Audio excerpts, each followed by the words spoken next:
Hi hello வணக்கம். This is Jenny join with my always the gods love story. So அனைவருக்கும் தீபாவளி நல்வாழ்த்துக்கள்.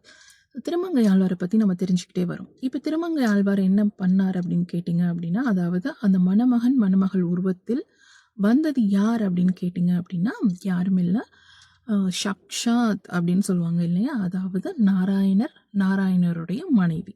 அவங்க தான் அந்த உருவத்தில் வந்து யாருக்கிட்ட பரகாலன் அப்படிங்கிற திருமங்கை ஆழ்வார்கிட்ட அவங்க ஒரு இறைவனுடைய திருவிளையாடல் நிகழ்த்துறாங்க. அந்த திருவிளையாடல் நடந்ததுக்கு அப்புறம் என்ன ஆகுறாரு அப்படின்னா, திருமங்கை ஆழ்வார் தன்னையே முழுவதுமாக இறைவனுக்கு அர்ப்பணிக்கிறார். அவர் மீது அதீத காதல் கொள்கிறார் அப்படிங்கிறது தான் இந்த கதையிலேருந்து நம்ம தெரிஞ்சுக்கிறது.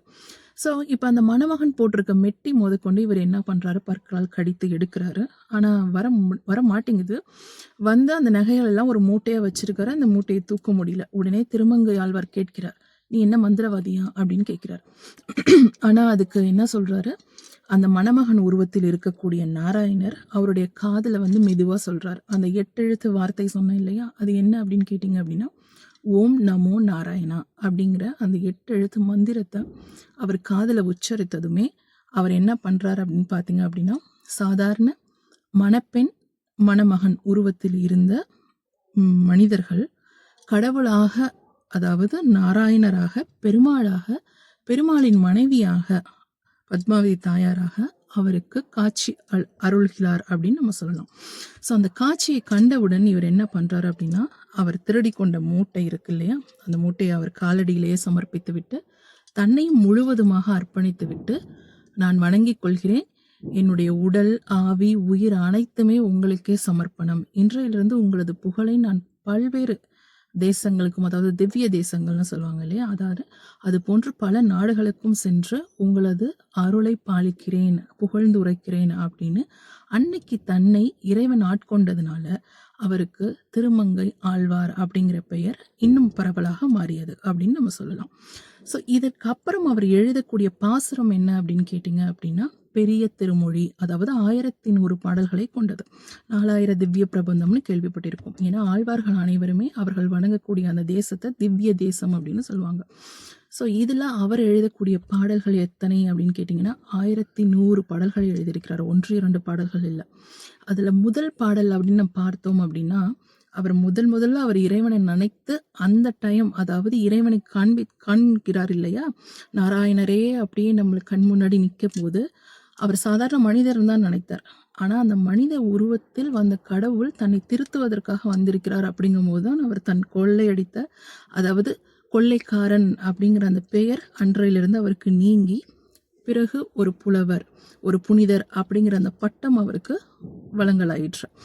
ஸோ அந்த இடத்துல அவர் இறைவனை பாடின வார்த்தை முதல் வரி என்ன அப்படின்னு கேட்டோம் அப்படின்னா, வாடினேன், வருந்தினேன், மனத்தால் பெரும் துயருற்றேன் அப்படின்னு இறைவனை ரொம்ப புகழ்ந்து பாடுறார். அடுத்த பாடல் பாசுரம் கேட்டோம் அப்படின்னா, ரொம்ப முக்கியமான வார்த்தை என்ன அப்படின்னா, அதாவது சிறு வயதில், அறியாத வயதில் தவறுகள் பல செய்தேன், பெரியவன் ஆன பின் அதை அனைத்தையுமே உழைத்து, மக்களுக்காக உழைத்து ஏழையானேன் அப்படிங்கிற அந்த புனிதமான வரிகளை படிக்கும்போது நமக்கு நெருடல் நிறையாவே இருக்கும்.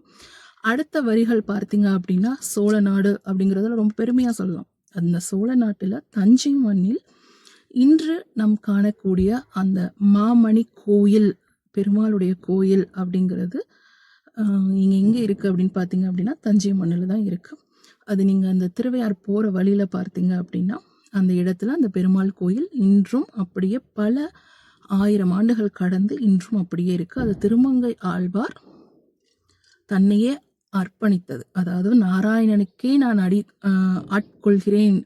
அடிப்பணிகிறேன் அப்படிங்கிற அந்த இடத்தில் பாடிய ஸ்தலம் தான் எது அப்படின்னா, இந்த தஞ்சை மாமணி கோயில், அந்த பெருமாள் கோயில் அப்படிங்கிறது. இதை நம்ம புகைப்படங்கள்லேயும் நம்ம பார்க்கலாம், அல்லது நேரடியாகவும் ஸ்தலத்திற்கு சென்று வழிபடலாம். ஸோ எவ்வளோ பெரிய பொக்கிஷம் நமது தஞ்சை மண்ணில் இருக்குது அப்படிங்கிறது, அதுவும் திருமங்கை ஆழ்வாருக்காக இருக்குது அப்படிங்கும்போது நம்ம ரொம்ப பெருமைப்படணும்.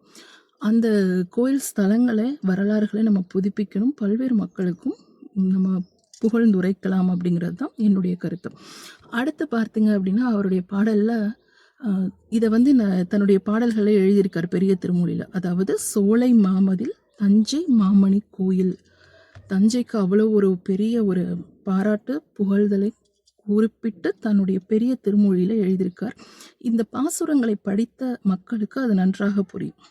ஸோ அதை உங்களுக்கு அந்த வரிகளாக நான் இப்போ எடுத்து கூறிட்டுருக்கேன். ஸோ திருமங்கை ஆழ்வாருடைய புகழ் வந்து 1, 2 அல்ல. ஏன்னா 1100 பாடல்களை நம்ம படித்தாலும் அவருடைய புகழ் 1100 எபிசோடுகளாகவே நம்ம பேசிகிட்டு இருக்கலாம். அந்த அளவுக்கு அவருடைய புகழ் வந்து அளவு கடந்தது அப்படின்னு சொல்லலாம். அதாவது இறைவனை காதலித்த விதமாக அவர் எழுதிய பாசுரங்கள், பாடல்கள் அப்படிங்கிறது எண்ணில் அடங்காதவை. ஸோ இப்போ அவருடைய காதல் எந்த அளவுக்கு புனிதமானது, உயர்ந்தது அப்படிங்கிறத நம்ம எல்லாருமே தெரிஞ்சுக்கணும்.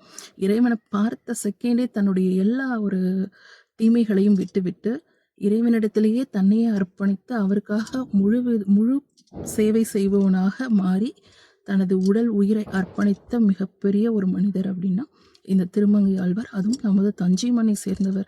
தஞ்சையில் அவருடைய மாமணி கோவில் இருக்குது, அவர் வழிபட்ட ஸ்தலம் இருக்குது, பாடிய பாசுரங்கள் இருக்குது அப்படின்னா அனைவருமே பெருமைப்பட வேண்டும். ஸோ தொடர்ந்து பேசுவோம். நன்றி.